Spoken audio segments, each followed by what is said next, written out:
Hello, this is Videoanalysis from SoccerTeamTactics.com. In this video we will analyze one of the options to penetrate the opponent lines. This is based on the tactics of Pep Guardiola with Manchester City. For more information about Pep Guardiola Tactics with Manchester City, you can get this book. If you want to know everything about how to penetrate the opponent's lines and all the possible options, you can get this ebook. There are links for both in the description part of this video. This is our website, SoccerTeamTactics.com, and you can support us by clicking on the like button, by subscribing to our YouTube channel, and the most important action you can take is to click on the bell icon in order to get notifications when a new coaching video is uploaded. Let's watch an animation and a video example about penetrating the opponent lines. Further analysis and drills will follow this short video. As soon as the ball is moved to the midfielder, the opponent midfielder is forced to move away from his zone. This creates available space behind him and a free player between the lines. However, as the direct pass towards this player is unable to be played, a link player is used in order to move the ball to him. Let's watch a similar example in this video. It is Laporte who moves forward with the ball. The midfielder of the opposition is forced to move away from his zone. Foden is unable to receive directly from Laporte, and Jesus is the link player who is used in order to move the ball to Foden. Let's see now how we can create a free player between the lines and then move the ball to this player in order to penetrate the opposition's lines. The aim of penetrating the lines is to move the ball to players who are in more advanced positions between the lines and reach the ball closer to opposition's goal. And of course, if it is possible, to create a goal scoring chance or score a goal. A very important element in order to penetrate the opponent's lines is to create a free player between the lines and find a way to move the ball to him. In this 6-against-6 situation, we're going to analyze this. As you can see on this diagram, the 6 players of the red team are very well organized and balanced by retaining short distances between each other. In this occasion, it is very difficult for the blue team to break them through.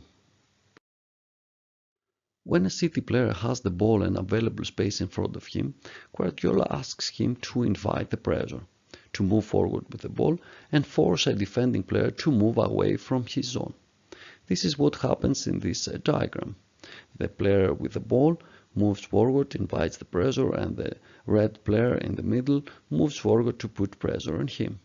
This creates a completely new situation on the field, as the vertical distance between the two central players gets bigger to 12 up to 15 meters, and the same stands with the horizontal distance of the two wide players behind the first defender. As you can see on this diagram, available space is created both in wide areas and behind the player who moves to put pressure on the player with the ball. This available space should be exploited by the attacking team in order to create a free player between the lines. To exploit the free space behind the player who puts pressure on the ball, the blue player in the middle has to apply the principles of effective supporting positioning. He has to move out of the shadow. He has to take up a position either between players or between lines. In this occasion, he is between the lines. And he should be half-turned by facing the play. He should have a good body orientation, so as soon as he receives, he can move immediately forward. In this occasion, a third-line pass, a through pass between the two red players is played in order to move the ball to the free player between the lines, who is able to exploit the available space.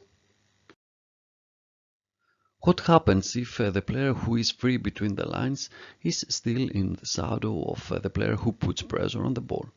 In this occasion, in order to move the ball to this free player, a link player should be used. As you can see on this diagram, the wide player moves towards the inside to provide a passing option and then direct the ball to the free player between the lines. So a third line pass and then a back pass is used. Let's watch now how a similar situation can be created in a game. In this occasion, the ball has been moved to the defensive midfielder number 6.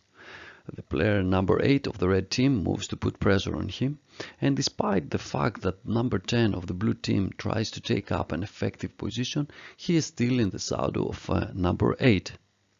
In this occasion, the ball cannot be passed directly to number 10. Number 9 drops back, offers a passing option, and the ball is moved through him to the free player between the lines within the available space. So number 10 is able to receive and then move to the next step, which is playing a key pass to one of the advanced players. Drill number 1 is designed in order to train the players in the principles of effective supporting positioning. The drill starts with player D, who makes the long ball towards A. As soon as A receives, player B moves to receive the next pass in front of the mannequin. When B receives the pass from A, player C opens up with good body orientation and outside of the shadow in order to receive the direct pass from B and then score to one of the 2 mini goals. In the second phase, which is a progression of the same drill, the ball can be also moved to player C through a link player. That's why, as soon as B receives the pass from A, player D also offers a passing option. Then B can choose to play a direct pass to C or move the ball to him through player D. This is the animated drill number 1. The long ball is played from D to A, and then B receives in front of the mannequin. As soon as this happens, player C opens up with good body orientation and outside of the shadow in order to receive the next pass and score to one of the 2 mini goals. The open body shape and the moving outside of the shadow are the important elements of this drill. This is the progression of the previous drill, and now we can also use a link player in order to move the ball to player C. This is done because player D also offers a passing option. So player B can choose either to play a direct pass to C or move the ball to him through a link player.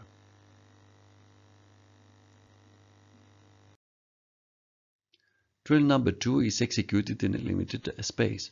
The 3 players in low positions of the blue team pass the ball around and try to find a way to move the ball to the 2 attacking midfielders who are positioned inside the white area and behind the 4 red defending players.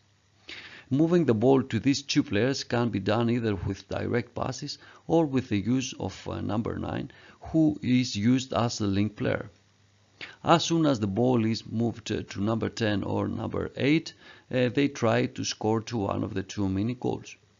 If the red defending players win possession, they try to score to the 2 mini goals on the other side. This is the animated drill number 2. The 3 players in low positions pass the ball around while the red players shift defensively in order to prevent the through balls. The blue players try to find a way either through a link player, either by moving the ball directly to them, and then the attacking midfielders try to score to one of the 2 mini goals.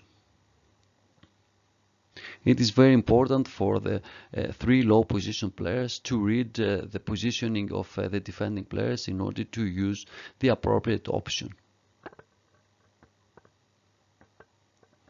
If the red players manage to win possession, they try to counter and score to the 2 mini goals on the other side.